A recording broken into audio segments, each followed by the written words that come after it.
Hello guys, इस video में normalisation के फोर्थ नॉर्मल फॉर्म 4NF के बारे में सीखेंगे। 4NF deals with multi value dependency. 4NF में हम लोग मल्टी वैल्यू डिपेंडेंसी देखते हैं, जबकि 1NF, 2NF, 3NF, BCNF तक हम लोग फंक्शनल डिपेंडेंसी देख रहे थे। हम लोग यहाँ पे मल्टी वैल्यू डिपेंडेंसी देखेंगे। अब मल्टी वैल्यू डिपेंडेंसी क्या होती है? यदि कोई इस तरह का रिलेशन हो जिसमें रोल, फोन और ईमेल 3 एट्रीब्यूट दिए हुए हों और इसके एक स्टूडेंट के एक से अधिक फोन नंबर हो, मान लीजिए 1 और 2, ये दो इसके फोन नंबर्स हैं। इसी तरह से इसके 2 ईमेल हों, 1 एंड 2। तो फोन और रोल, इन दोनों के बीच, रोल और फोन के बीच फंक्शनल डिपेंडेंसी है। फोन हमारे रोल पे डिपेंडेंट है। इसी तरह से ईमेल हमारा रोल पे डिपेंडेंट है। तो यहाँ पर फोन और ईमेल दोनों ही रोल पे डिपेंडेंट है, लेकिन फोन और ईमेल के बीच किसी तरह की कोई डिपेंडेंसी नहीं है। रोल का फोन पे डिपेंडेंसी है और रोल का ईमेल पर भी डिपेंडेंसी है, लेकिन फोन और ईमेल के बीच किसी तरह की कोई डिपेंडेंसी नहीं है। तो ऐसा यदि है, एक से अधिक कॉलम पर एक ही एट्रीब्यूट के साथ मल्टी वैल्यूड हो, तो वैसे केस में मल्टी वैल्यूड डिपेंडेंसी एग्जिस्ट करता है। हमारा 1NF में था, किसी एक एट्रीब्यूट पर मल्टी वैल्यूड नहीं होना चाहिए, ये केस था। तो वहां पे इस केस को हम लोग डिस्कस किए थे कि इसको हम ऐसा कर सकते हैं, roll number 1 phone number 1, roll number 1 phone number 2, multiple tuples और रोज के में इसको डिवाइड कर 1NF में लाते हैं। ये हमने फर्स्ट NF में देखा था।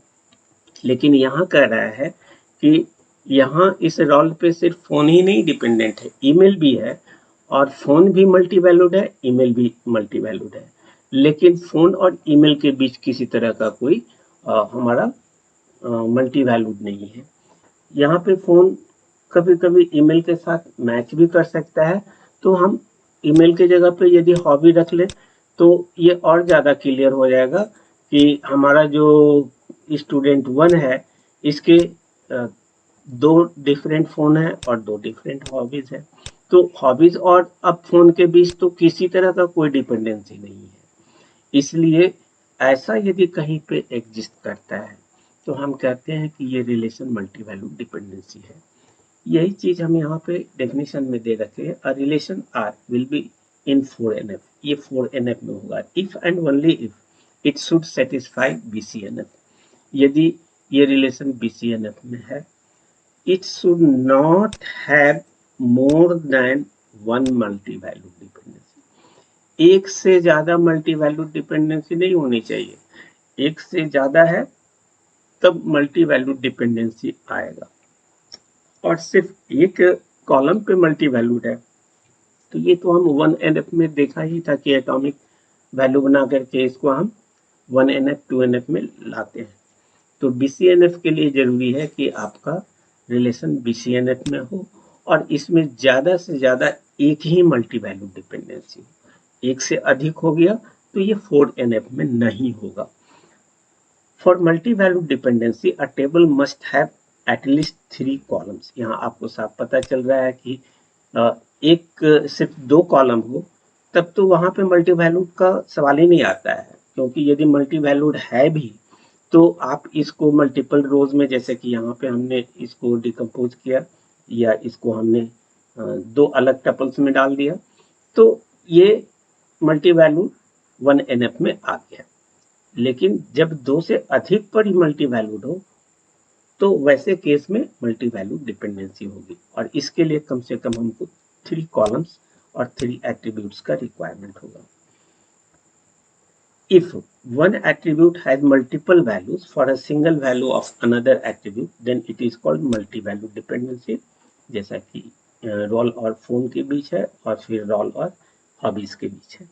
And it is denoted by a double arrow B. Multiple rows will solve this problem. जैसे सिंगल पे है तो इसको हम मल्टीपल रो, रोल और फोन, रोल और फोन, ये दो हम इस तरीके से अलग अलग कर दें तो इसकी जो मल्टी वैल्यू डिपेंडेंसी है वो मेरा रिमूव हो जाता है। यही चीज यहाँ पे बताया कि कोई दो एट्रीब्यूट है किसी रिलेशन का जिसके A1 के लिए B का 2 वैल्यू है, तो इसको यदि हम इसमें डिकम्पोज कर दें तो इसका मल्टी वैल्यू डिपेंडेंसी रिमूव हो जाता है दो एट्रीब्यूट वाले रिलेशन में, और ये 1NF में आ जाता है, एटॉमिक बन जाता है। लेकिन जब यही केस एक तीसरे के साथ, तीसरे एट्रीब्यूट के साथ भी हो तब वहां मल्टी वैल्यूड आता है। तो मल्टी वैल्यूड डिपेंडेंसी क्या है? Any dependency A to B is a multi-valued dependency if a single value of A1 के एक वैल्यू के लिए B के दो डिफरेंट वैल्यूज हो, A1 B1 A2 A1 B2, A1 derives two or more than two values of B। तो इस तरह के डिपेंडेंसी को हम मल्टी वैल्यूड में कहेंगे।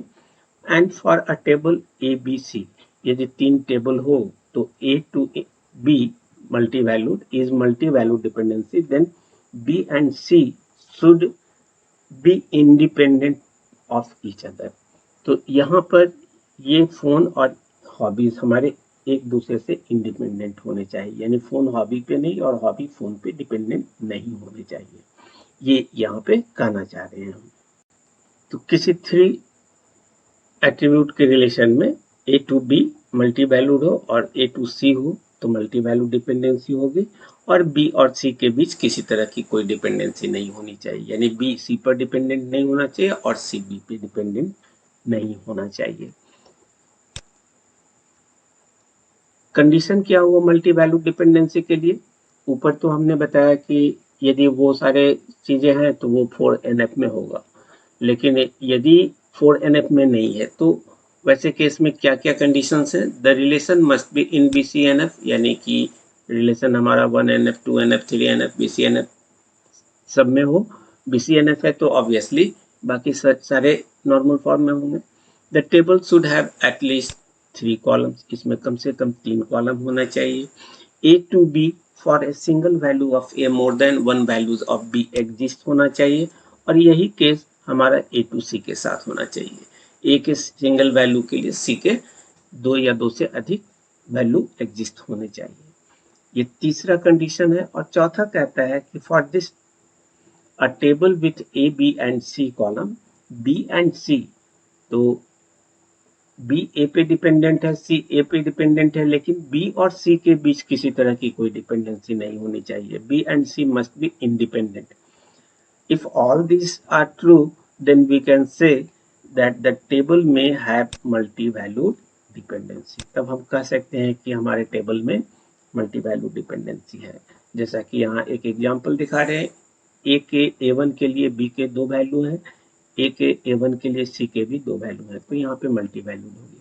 अब इसको रियल लाइफ एग्जांपल से हम देखते हैं। एग्जांपल नंबर 1, यहाँ पे स्टूडेंट टेबल हमने लिया है, इसके 3 एट्रीब्यूट्स हैं, student name, phone and hobby.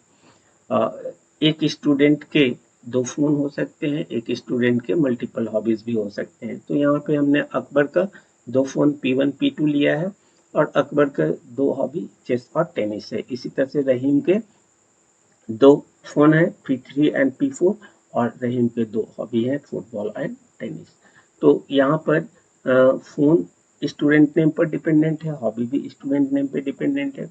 तो हमारा कहने का मतलब यहाँ फोन और हॉबी के बीच, इन दोनों के बीच किसी तरह की कोई डिपेंडेंसी नहीं है। तो इसको यदि हम गौर से देखें तो यहाँ पर चूंकि सारे एट्रीब्यूट हमारे एटॉमिक हैं, इसलिए ये 1NF में है, और की फील्ड हमारा इंडिविजुअल है जिस पर फोन और हॉबी डिपेंडेंट है। तो यहाँ कंपोजिट की नहीं होने से यहाँ पे पार्शियल डिपेंडेंसी का केस नहीं बनता है। और फोन और हॉबी जो नॉन प्राइम एट्रीब्यूट है, ये दोनों के बीच किसी तरह की कोई डिपेंडेंसी नहीं है, तो ट्रांजिटिव डिपेंडेंसी भी नहीं होगा। और ये हमारा सुपर की नहीं है, क्योंकि फोन भी सुपर की पे डिपेंडेंट होने चाहिए और हॉबी भी सुपर की पे डिपेंडेंट होने चाहिए। तो ऐसा केस नहीं है, इसलिए BCNF में भी है। तो ये टेबल हमारा 1NF 2NF 3NF BCNF सब में एग्जिस्ट करता है। अब यहाँ पे दूसरा कंडीशन देखें जो हमारा मल्टी वैल्यूड के लिए है कि 3 कॉलम होना चाहिए, 3 कॉलम है। Other column must be independent, phone और हॉबी हमारा एक दूसरे से इंडिपेंडेंट है।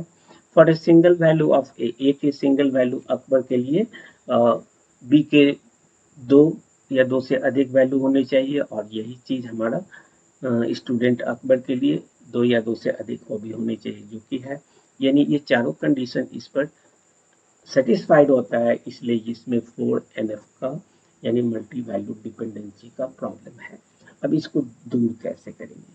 जो चीज हमने अभी आपको कहा वही चीज यहाँ पे लिखा हुआ है। Student table is in BCNF since it is also in 1NF 2NF and 3NF। 3 columns student name, phone and hobby. 3 columns है, फोन एंड हॉबी के बीच किसी तरह की कोई डिपेंडेंसी नहीं है, और 2 dependency student name to phone and student name to hobby दिया हुआ है। तो यहाँ पे मल्टी वैल्यू डिपेंडेंसी का केस है। अब इसको कैसे हम रिमूव करेंगे? रिमूव करने के लिए हम इसको 2 टेबल में डिवाइड किया, स्टूडेंट नेम को की बना करके। तो जिसको की बनाएंगे वो दोनों टेबल में होगा, student name phone, student name hobby. ये 2 टेबल में डालने से इसका जो मल्टी वैल्यू डिपेंडेंसी है वो तो रिमूव हो गया, क्योंकि मल्टी 4NF कहता है कि एक फील्ड पर मल्टी वैल्यू डिपेंडेंसी हो सकती है। तो अकबर के 2 फोन, रहीम के 2 फोन, अकबर के 2 हॉबी, रहीम के 2 हॉबी। तो इसको हमने अलग अलग टपल में डाल दिया, तो ये 1NF 2NF सब में आ गया।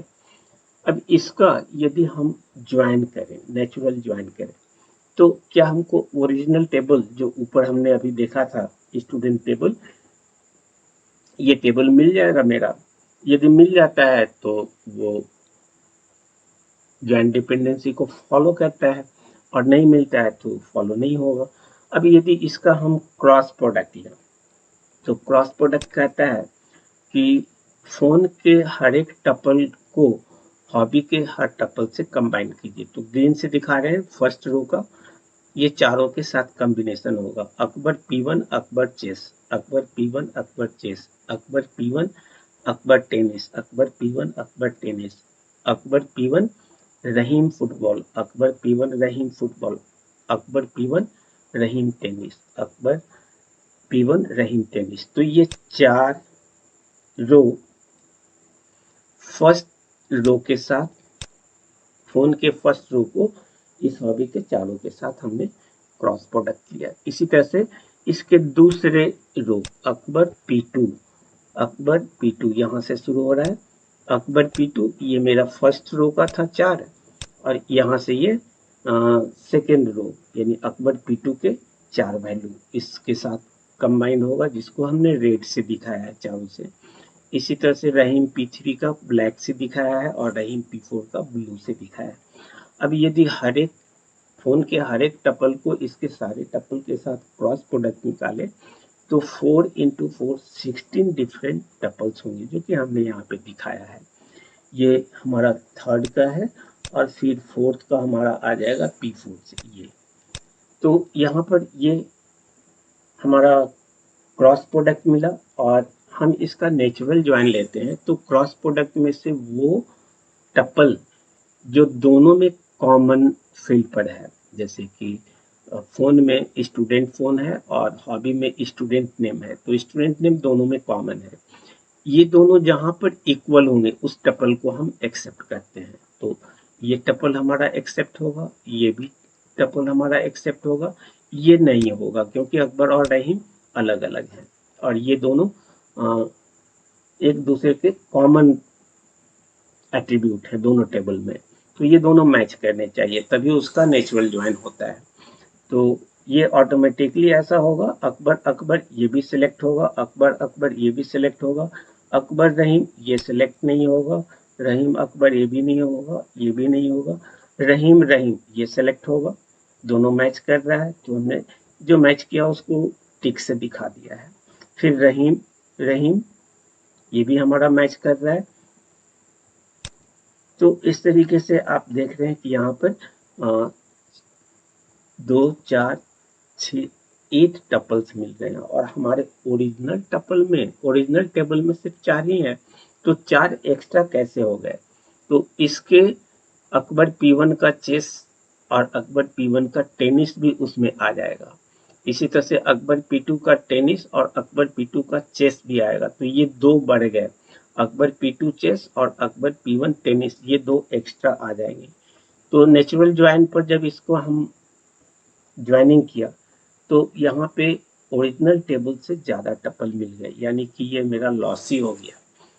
हमारे ओरिजिनल टेबल में सिर्फ रेड वाले टपल ही 4 दिए हुए हैं, ये ग्रीन वाले 4 एक्स्ट्रा यहाँ पे हमारे नेचुरल ज्वाइन से आ रहे हैं, तो ये सही डिकम्पोजिशन नहीं है, लॉसी हो गया। मगर इस तरह के डिकम्पोजिशन से हमारा मल्टी वैल्यू डिपेंडेंसी तो रिमूव हो गया, मगर एक्स्ट्रा टपल आ गया। तो ऐसा यदि डिपेंडेंसी पॉइंट ऑफ व्यू से देखें तो ज्वाइंट डिपेंडेंसी इसमें लॉस हो रहा है, लेकिन टपल हमारा रिलेशन हमारा मल्टी वैल्यू डिपेंडेंसी से ब्रेक कर गया इस 2 टेबल के आ जाने से। अब इसी चीज को हम एक दूसरे ढंग से थोड़ा डिसाइड करना चाह रहे हैं कि डिकम्पोज, ऊपर का जो डिकम्पोजिशन था वो स्टूडेंट नेम पे था, अब हम फोन पे करते हैं, क्योंकि हमने टेबल को यदि केयरफुली वॉच करें तो आप देखेंगे कि फोन में यूनिकनेस है। तो यदि हम फोन पर 2 टेबल क्रिएट कर दें, phone student name and phone hobby, तो ये 2 रिलेशन मिलेंगे, डिकम्पोज्ड रिलेशन मिलेंगे। और इसमें भी वही चीजें हैं जो ऊपर वाले में थी, लेकिन यहाँ पे कॉमन फोन बनाया, वहां पे स्टूडेंट नेम बनाया। स्टूडेंट नेम हमारा यूनिक नहीं था, अकबर 2 बार था, रहीम 2 बार था, यहाँ पर P1 P2 P3 P4 ये फोन यूनिक है।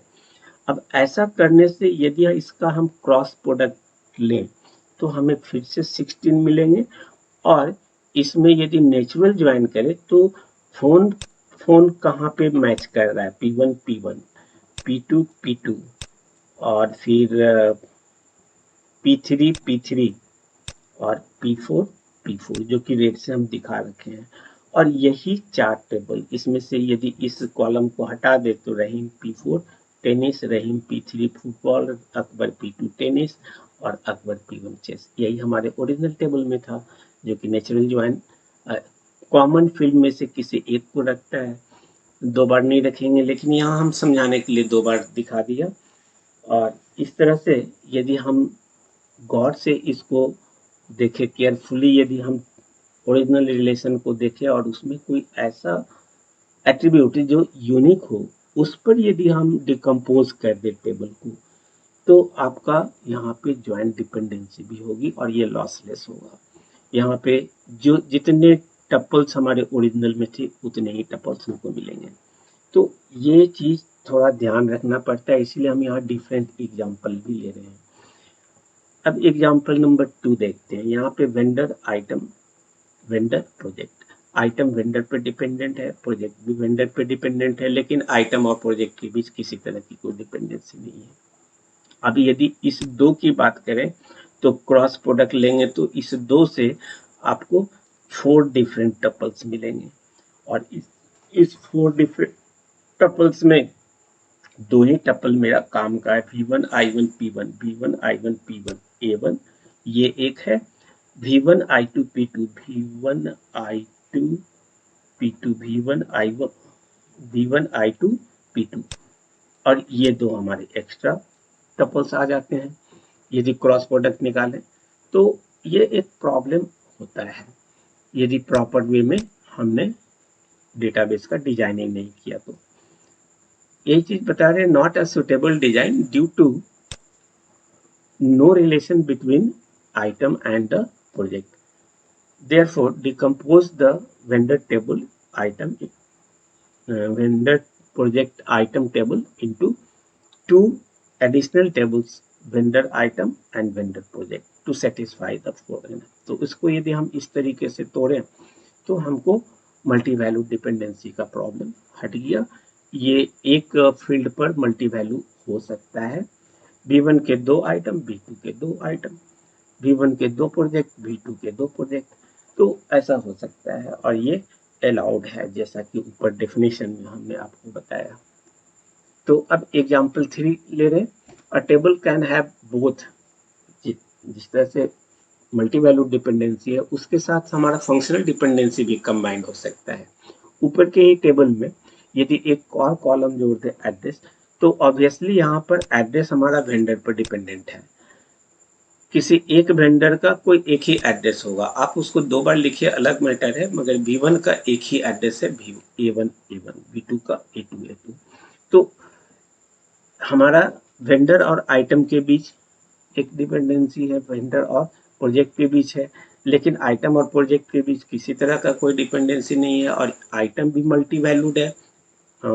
V1 के एक वैल्यू के लिए आइटम के 2, V1 के एक वैल्यू के लिए प्रोजेक्ट के 2 वैल्यू P1 P2। तो यहाँ पर वेंडर और आइटम के बीच मल्टी वैल्यूड है, वेंडर प्रोजेक्ट के बीच मल्टी वैल्यूड है। तो यहाँ पर मल्टी वैल्यूड डिपेंडेंसी भी है और फंक्शनल डिपेंडेंसी भी है। अब इस तरह के टेबल को कैसे तोड़ेंगे, तो इसको 3 टेबल में तोड़ना होगा। एक वेंडर एड्रेस का फंक्शनल डिपेंडेंसी टेबल और दूसरा वेंडर आइटम और प्रोजेक्ट को, जैसा कि ऊपर हमने तोड़ रखा था, वेंडर आइटम और वेंडर प्रोजेक्ट। तो अब इसमें फंक्शनल डिपेंडेंसी भी हट गई और मल्टी वैल्यू डिपेंडेंसी भी हट गया। तो ये हमारा एग्जाम्पल था। अब एग्जाम्पल नंबर 4 पे चलते हैं।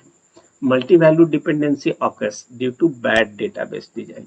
अब ये बैड डेटाबेस डिजाइन क्या होता है? यदि किसी डेटाबेस डिजाइनर ने वेंडर टेबल और आइटम टेबल बनाया, तो ये तो बिल्कुल सही है, कहीं पर भी आपका कोई प्रॉब्लम नहीं है। Above is good database design, but if we keep all the data in one table, अब यहाँ प्रॉब्लम क्या है?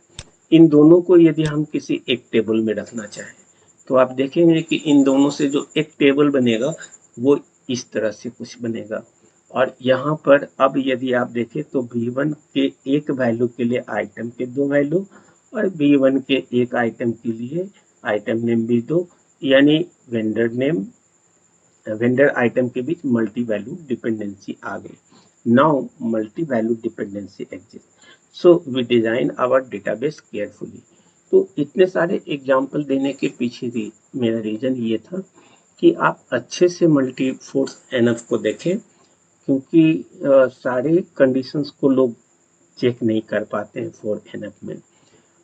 तो ये डेटाबेस जो भी एडमिनिस्ट्रेटर होते हैं, DBA जो होता है डेटाबेस एडमिनिस्ट्रेटर, वो उनके पास 20-30 साल का एक्सपीरियंस होता है और उनको पता करना पड़ता है डेटा को देख करके कि हम किस तरह से टेबल को रखें कि हमारी रिडंडेंसी भी कम हो, एनोमलीज का भी प्रॉब्लम कम हो। तो ये डेटाबेस एडमिनिस्ट्रेटर का काम होता है कि हम टेबल को, रिलेशन को किस तरीके से डिकम्पोज करें। बिगनर्स लोगों को ये चीज़ सिर्फ सिखाया जाता है कि ऐसा करने से इस तरह का प्रॉब्लम होगा, ये करने से वो प्रॉब्लम हो जाए। तो आप जब डेटाबेस एडमिनिस्ट्रेटर बनने के चाहते हैं, तो आप इनिशियली शुरू से ही, आप स्टार्टिंग से ही डेटाबेस को केयरफुली ऑब्जर्व कीजिए और तब डेटाबेस की डिजाइनिंग कीजिए कि वहाँ पर किसी तरह का कोई रिडंडेंसी भी नहीं हो और एनोमलीज भी नहीं हो। So these are all about the 4NF. Thanks for watching the video.